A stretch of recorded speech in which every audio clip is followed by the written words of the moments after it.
Well, thank you for being with us again. And we want to pick up where we left off last time. Now, this is a live broadcast. So if you hear a strange noise or if you see something you don't normally see, don't worry about it. It'll pass because it's live. After last week, I got a lot of calls. I had a lot of people telling me that they were interested in pursuing the economy of the U.S., but they didn't know what to do to help themselves, and they didn't know what to do to help their families. A lot of the emails, a lot of the texts came in, not in a panic mode, but certainly inquisitive about where we are in prophecy today. Now, let me start by telling you, please call all your friends, contact everyone you know, share this with them, have them watch it live if you have a way of reaching out to them. For this reason, we had over 27,000 hits between the podcast that picked us up, the television stations that re-aired it, and our personal Facebook and YouTube. If you would like to see what I've been teaching on YouTube, go to Paul Haygood Ministries and hit subscribe, and you'll find the archives there. Now, there's only 17 or 18 programs there, but I'm in the process of getting an IT guy to help me upload the over 100 broadcasts that we have recorded onto that archive. But getting back to where we were last night. Last time we talked, I talked to you about the economy. I talked to you about what was going on in the world and where the church plays in all of this. Now, some of you may say, man, I don't know what to do. Well, let me take you back to what started this journey. 45 years ago, God gave me a vision. And when I shared it with some, they received it, others didn't. And I understand that. I'm not perplexed at someone that couldn't follow it. In fact, had I not seen it, had God not given it to me personally, I might have had a difficult time with it. But for those that are just checking in, let me share this with you. 40-something years ago in Colorado, God gave me a vision. And in that vision, I was seeing peacekeepers in the streets, riots, wars. I was seeing people that were hungry. I was seeing people that were fighting for control, people breaking into homes, and also looking for food, weapons, and medication. In the process of all of that, God began to open doors for me. He began to put people in my life. People like Alan Greenspan, when I talked at the UN, requested a few moments of my time. And he confirmed what God had shown me. The head of the largest, I'm going to say, underinsuring company, told me just the other day that I was dead on, that God had given me stuff and wanted to chat with me. Now, please do not get it in your mind that I'm exalting myself above anybody else. It's not that. The Bible said in the last days he would give apostles, prophets, evangelists, pastors, and teachers as a gift to you. My ministry is not a gift to me, it's a gift to you. And here's what I'm going to tell you tonight. I'm going to tell you what has come to my attention, what has been shared with me, and what you need to share with others. Now, the last time we spoke, I told you that other countries around the world were going to peg their economy to the gold standard. Now, there's a difference in pegging it to the price of gold and the gold standard. The gold standard is when you have the IMF, the International Monetary Fund, or the World Bank, or other international conglomerates like the central bank. And they tell you what your currency is worth depending on the gold. The United States had pegged our economy on the gross national product, which means what you are able to earn as a taxpayer and what they're able to leverage your income with. Now, I don't want to get really confusing here, but whenever Russia and China decided they were taking over the world, and if you watch very closely and listen to me very closely tonight, maybe I can help you understand that. In 2018, Russia, China, Japan, even North Korea, started selling all of our treasury notes and buying gold, expecting to be in a day like we are today.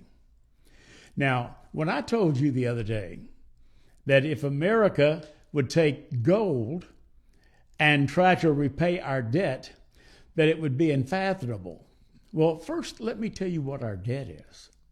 The national debt of the United States of America, combined with what they have borrowed, what they have created in the central bank and Federal Reserve System, and what they have actually leveraged, and our futures and the future of our grandchildren and children, exceeds $39 trillion. $39 trillion. Now, that's hard for you and I to understand, because how much is a trillion?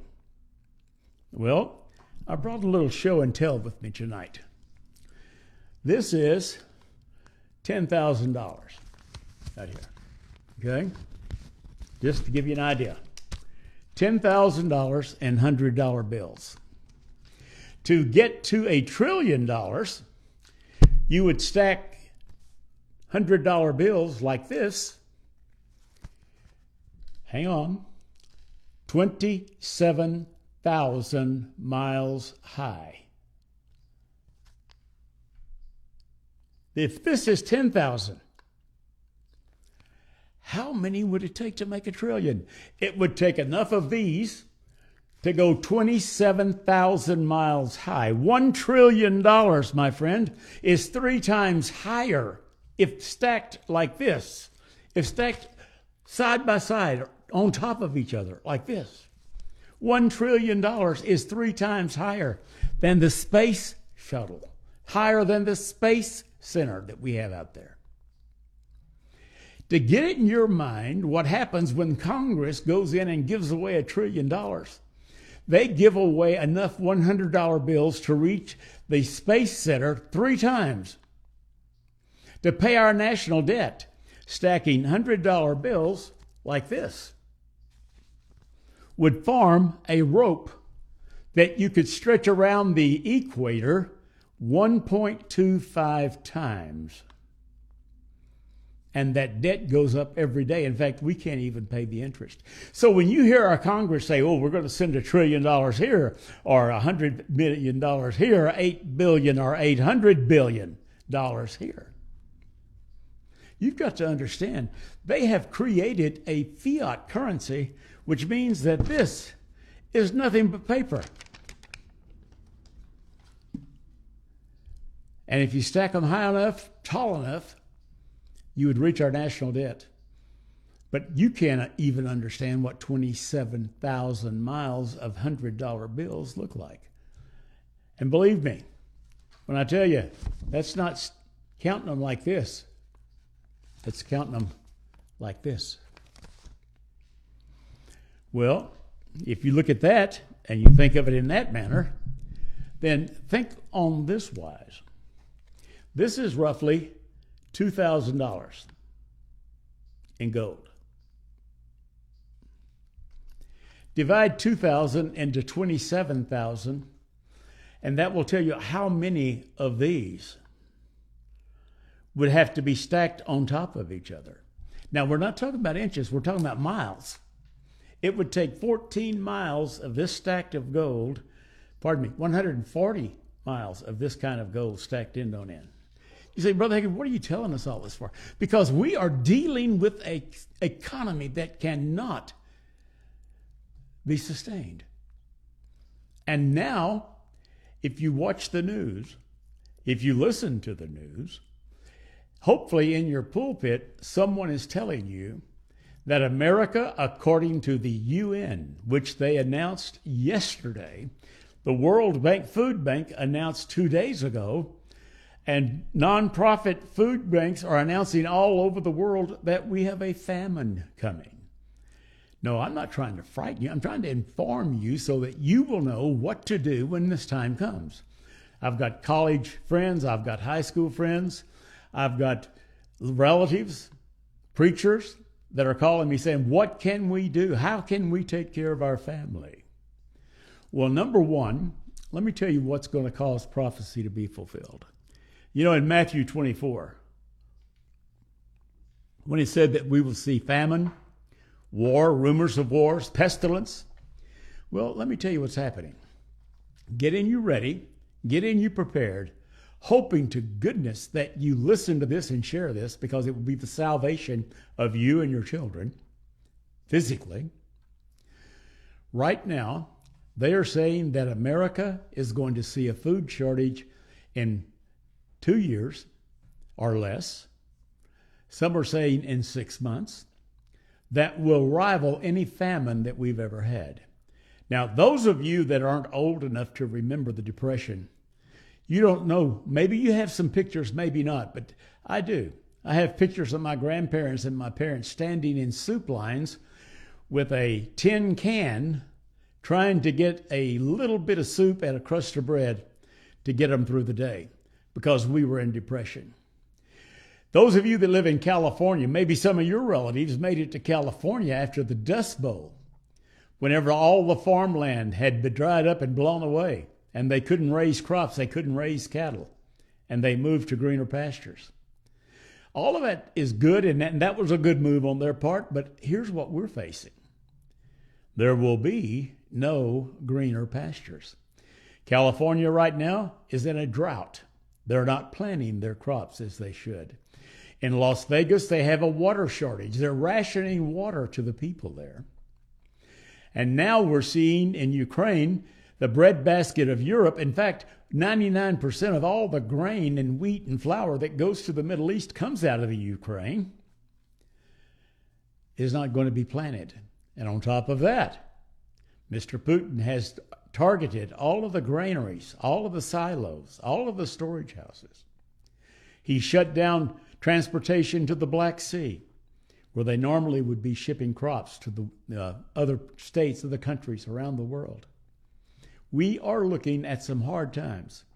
And when you call me, when you text me, when you ask me, Brother Haygood, we're finding out what you're saying about the gold standard is right. What you're saying about pegging the economy to the gold is right. I am not going to lie to you. I'm not going to make it easy for you. I'm going to tell you the truth. You know, the worst thing you can do to someone who is going to have a desperate need is to lie to them. Let me give you, for instance. Did you ever go to the dentist and he comes in there all smiles and said, "Oh, this isn't going to hurt much, just a little pinch." Wow. Just a little pinch? Well, Brother Haygood, you don't want people to panic and jump and run out of the chair. I don't want you to panic and run out of your house today or out of your church or wherever you might be. But I do want you to know that I'm going to answer the text and the questions that are coming at me. What should we do? I have talked to military people. I've talked to people in the State Department. I've talked to people in Homeland Security. I've talked to church leaders. I've talked to community leaders. I've talked to people at the UN. I've got a friend right now that is in Europe, and he's meeting with the central banks over there. And here's what they're saying. Europe can expect famine-like results from not having the crops planted in Europe this year. In Ukraine, they're going to have famine. Right now, in the breadbasket of the world, they're begging us to send them bread. They're calling for bread to be sent in for their citizens who usually send wheat, barley, flour all over the world. But they don't have enough now in the breadbasket of the world to feed their own, and they're not planting anymore, and there will be no planting season there. As I told you last week, in China, 3 months of rain and floods have washed out the rice crops. In the breadbasket of the United States, the San Joaquin Valley, they don't have enough water to substantiate planting crops right now. Farmers are saying, we don't know what to do. If we put the seed in the ground, we're going to lose it.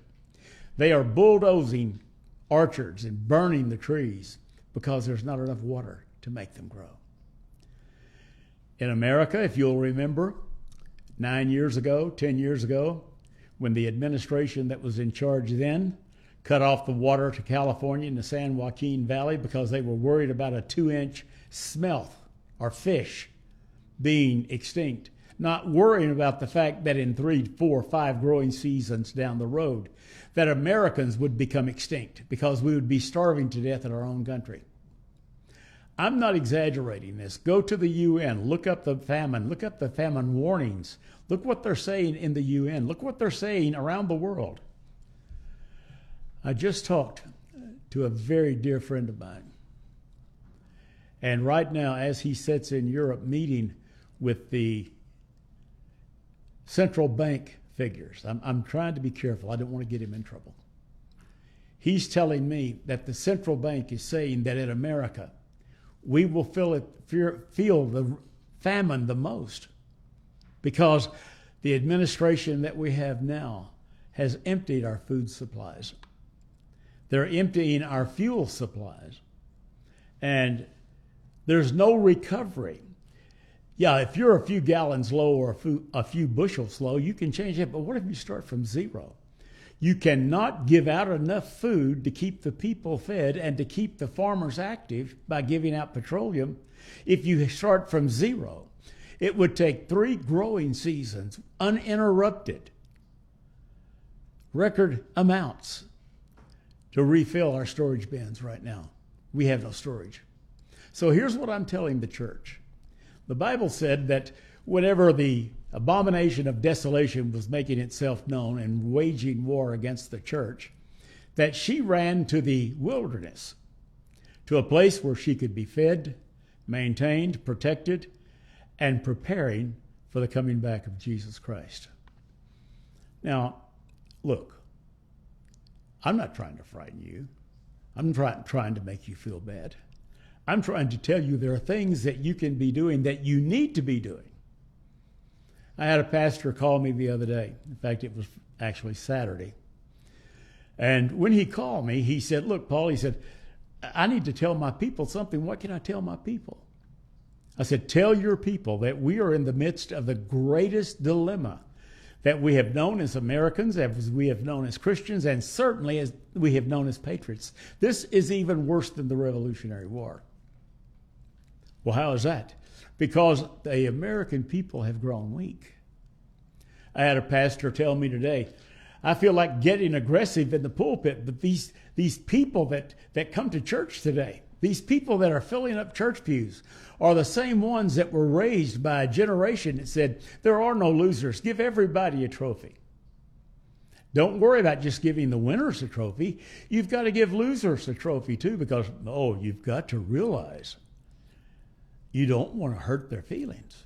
When you are rewarding people for failure, you are rewarding a country for defeat. And that's exactly where we are right now. We've got people in charge that are telling you, you don't have to pay your school debt. You don't have to pay all of that. Man, we're going to forgive you of that debt. Well, let me tell you what they're doing. When they start paying your college tuition and they start paying your back bills and they start taking care of debts that you made as a mature individual. Isn't it funny that a college student wants to be mature until you ask them to be responsible for the decisions they made in a mature fashion? Well, I'm going to ask you this. If you pay the college tuition bills and student loans for people who have gotten their education and gone out in this world and rioted in the streets and tried to tear down statues and tried to burn the Constitution, and then you say you're going to pay their student loans and they deserve that because, hey, they took liberal arts for 4 years. A 4-year liberal arts course took them 6 years because they had student loans that paid for their tuition, it paid for their meals, it paid for their beer parties, it paid for their cars. Come on. You have got to understand that for every one of those student loans that this administration tries to pay for, there's going to be 15 people go out in the street and said, where's mine? I worked 3 jobs to pay my student loan. My parents worked 2 jobs, and I worked 2 jobs to pay my student loans. And now you're going to give it to some derelict who lives in his mother's basement and eats off his father's credit card and collects a check for not working? and gets a stipend for the government because he has a semblance of an education, and now we're going to pay off his student loans? Hey, yes, I am angry. I am angry because the America that I know is the place where you can get everything that you deserve. But it's not a free lunch. It's not a free lunch. We are building a group of people that must, in some manner, stand up for themselves. They need to learn to pray. They need to learn to do without. They need to learn to work for things. You know what's wrong with the world right now? We've been raised in a microwave oven where you run in the house, you throw it in the microwave, you set it for 2 minutes, and then you stand by the door and watch the silly thing go round and round because you're so impatient.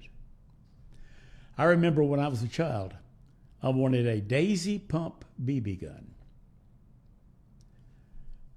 I went next door to the place where my dad worked and talked to the guy who owned the toy shop at that time. And I said, can I put one on layaway? They were $9 for a Daisy Pump with a peep sight, and they were accurate.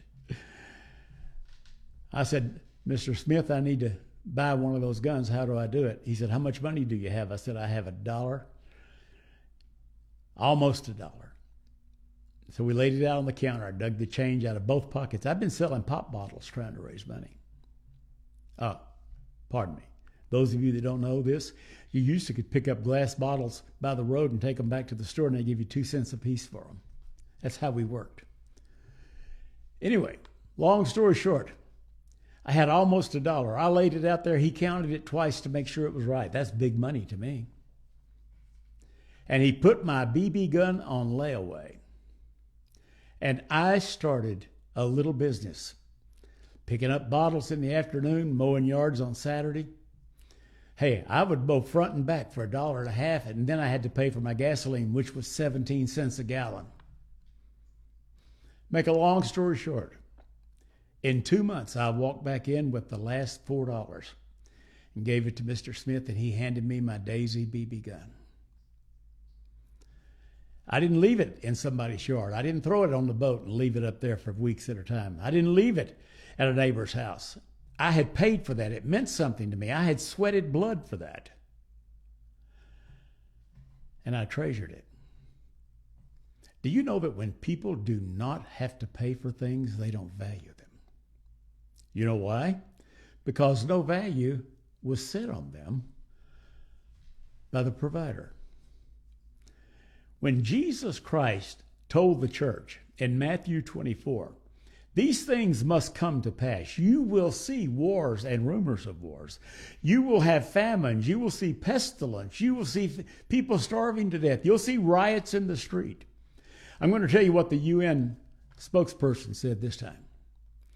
He said, be prepared to see people going door to door, kicking in doors, going in cars, going in houses looking for food. Because when there is a famine, we've never had a famine.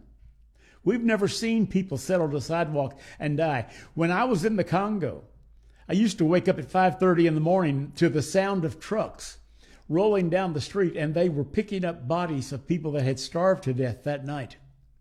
And they were throwing them up on top of the truck like cardboard because they didn't want what tourists were there, what officials were there to see the bodies. In Sudan, I saw entire villages where they were starving to death.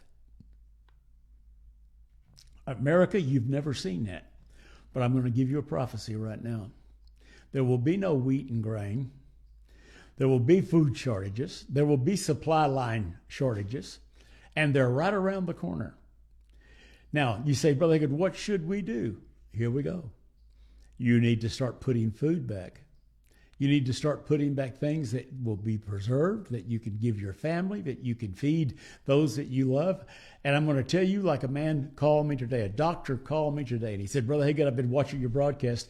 I'm starting to buy food and put it back, but what do I need to do? I said, not only do you need to have food, have a place to store it and a place to prepare it, but you need to have a way to maintain the ownership of that food. Because when people get hungry, they're coming in your home. No, I'm not trying to be the prophet of doom. I'm telling you what every person that has ever prophesied that had heard from God would say, Matthew 24, there will be famine, pestilence, earthquakes. You will see wars, rumors of wars. Do you know right now, I posted this yesterday, I think, they are putting tactical nuclear warheads on interceptor missiles and pulling them and trucking them to the east, west, and southern borders of the United States in preparation for war. In London right now, this is bird's eye, okay? This is not hyperbole. These are my friends that are over there trying to do banking business, trying to get the dollar straightened out, are calling me and saying that bomb shelters are being renovated, they're being reworked, they're being repainted, they're putting in special devices. They are gathering medication that will help the public fight nuclear warfare, that will help them fight the nuclear poison. This is going on while I'm talking to you and you're listening to this. They are over there preparing for World War III. We have never seen such a displacement of individuals, such, I'm going to say, such horror in bombing and strafing cities since World War II. The last person that did this was Hitler. And I'll tell you something you need to think about. When he went into Poland and waged war on Poland, America did not join with the Europeans in the war. Instead, we came back and we organized our manufacturing and put it on a wartime footing. And then we started what is called the Lend-Lease program. We were making planes, tanks, jeeps. We were making medicine, food, ammunition, and sending it to Europe so they could fight the Nazis. Well, guess what? Guess what? In the middle of all of that, our Congress just passed a Lend-Lease law where we are able to give the Ukraine, and listen to me now, probably Poland, Hungary, Moldova, all of these countries, weapons, food, and ammunition on a Lend-Lease. This is a parallel, right down the middle, a parallel, if you please. World War II, World War III. Invaded an adjacent country because you want to establish taxable income from them. You want to take over their crops. You want to take over their manpower. Hitler built an army of conscription by conquering countries. The United States of America, for those of you who are asleep at the wheel, not only passed the Lend-Lease law, but they have allowed our Joint Chiefs of Staff to initiate a draft, mandatory draft for the United States of America. Everything that you are watching on your television screen, if you watch it, on the evening news about Ukraine is a direct parallel to what's going on and what went on with the Nazis in Germany. Now, here's something you need to understand.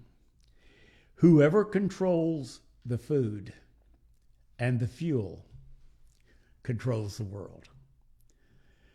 Putin has bombed our granaries, our depositories, our storage tanks, everything that we had in the Ukraine, everything that we had purchased, our futures for grains that we had bought, that we predicted would create the price of food in America is gone. He's destroying the food. He's killing the farmers when they go into their field to plant and harvest their crops, what they had planted before the war started. We've got people in California right now that cannot plant crops because there's no water. We've got people in China right now that are hungry because in 3 months, all of their rice crops were washed out. What I'm telling you is we are in a direct parallel to World War II, and people around the world is afraid of what's happening, except here in America, and we're more interested in Hunter Biden's laptop. Listen, the guy's an addict, okay? He's a sex addict. He's a drug addict. He needs help. His father helped him become an addict and stay an addict. He needs help. But that is not going to feed your family. Getting involved in that is not going to feed your family. Sitting around the coffee table talking about how bad the economy is and how bad this is and that is and what's going on at church and what the pastor didn't preach or did preach is not going to feed your family. I'm telling you, get out, find food, store it, put it in a place where you can take care of your family. Make sure that you can protect your family. And make sure that you pray. You've got to develop a prayer life. This is not just a matter of getting 5-gallon buckets of rice. You need to learn to touch God and get direction from God.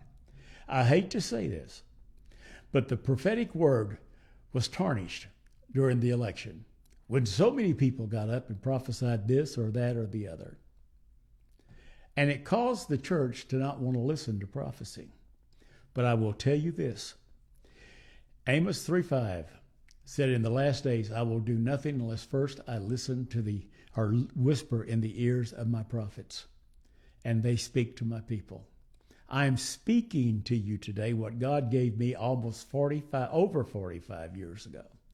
Everything that I have taught is being fulfilled in television and in the newspapers. I had a guy call me today, and he had talked to another gentleman that had gone to my church whenever I pastored 15, 20 years ago.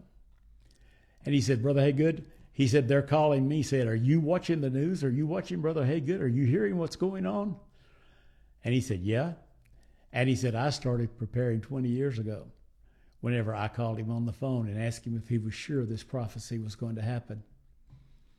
He said, it's a funny thing how people do not want to hear prophets until it starts to come to pass. I don't hold that against people. I understand human nature. You know, we're procrastinators. We wait till the last minute. Well, this is not the last minute, my darling. This is the last 30 seconds. If God said a year is as 1,000 years, a day is 1,000 years to him, and he says, wait just a few seconds, I'm on the way. You don't want to be like the 5 foolish virgins. Right now it's time to celebrate Jesus Christ in your life. Celebrate the Word of God. Celebrate prophecy. And prepare for things to come. Because it's on the way. I can't tell you how much I appreciate those of you that go to haygood.org, jphaygood.org, and you go down to PayPal and you send us a monthly offering. We appreciate that. That allows us to get back on the air. Like I said, 2 weeks ago when we did this broadcast, we reached over 27,000 people. We need your help to carry this message to a world that needs to be ready for Jesus Christ. jphaygood.org. Go to PayPal. Whatever you do, I pray God returns it to you tenfold. We will do this. God has given us a calling to do this. We're going to bring truth to every home that will listen. It's time for the church to respond.